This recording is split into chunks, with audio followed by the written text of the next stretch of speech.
Welcome to our channel. Today we're going to talk about something that happened to me this weekend. I had the opportunity to go to Tijuana for the weekend of Thanksgiving. And to me, it really broke my heart and made me think about so many things. The caravan was coming, and I don't want to put any political agenda into this because it's not my intention. But I want to analyze. I want to analyze how blessed we are. While I was there in Tijuana, I was looking at people who walked for 40 days. 40 days. Little kids who were walking and coming with their families for a better life. Some of them were lied. They were lied in the fact that they told them that as soon as they get to US soil, they will be granted asylum. But the truth is not as that. They were not like that. They were not granted asylum, and actually in the way how all this thing was kind of like a messed up. However, those days gave me the opportunity to think about how blessed I am and how many times I just complain about things that are worthless. I complain about things that are meaningless. This doesn't mean that what happened to me is not important. But what it means is if we put things in perspective, we realize that life is not as difficult as we think it is.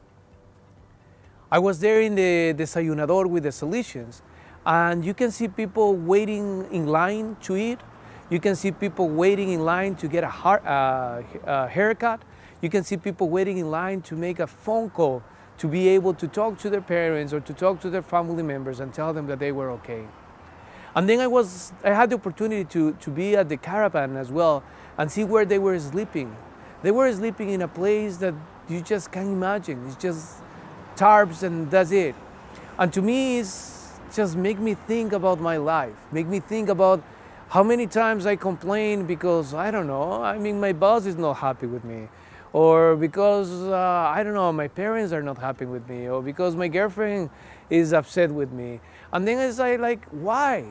Why do I do that? Why do I do that when in relationships, when I am free, when I have a roof, when I have food, when I have parents? A friend of mine also died this weekend, and it was really harsh for me because she was 25 years old and she died of cancer. And then the question that I have to you today in this Thanksgiving season or even Christmas season is, how grateful are you with your families? Do you say thank you?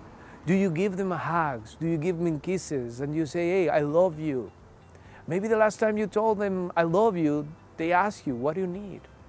So this video today, I don't intend to do anything else more than help you and help myself to think about how grateful we are. We are alive. The same weekend, I was talking with a friend of mine who has this organization in Mexico, and it's about wheelchairs. And what is amazing is he was telling me the story about this guy who got in an accident and he got paraplegic. And he was starting to become a doctor. And because he got in this accident, he basically was not allowed to come back to the university because he couldn't be a surgeon. And the organization fought for him, and they actually allowed him to finish his school. Many years later, another friend of mine went to have a surgery of his skin, and this guy is the one who operated him, and he was in his wheelchair.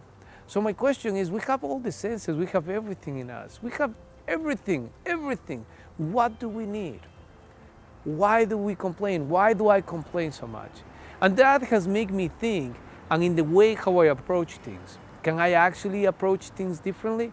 Can I actually be a little bit more joyful to the problems instead of seeing a problem, seeing an opportunity to improve myself? And that is what I want to talk to you today about it. How many times do we complain about things that are worthless? And I want to leave you with a question for you to think about it. How can you see life different? How can you be more joyful? How can you thank God, thank life for being alive? I hope you like this reflection, and talk to you soon. I'll see you next week.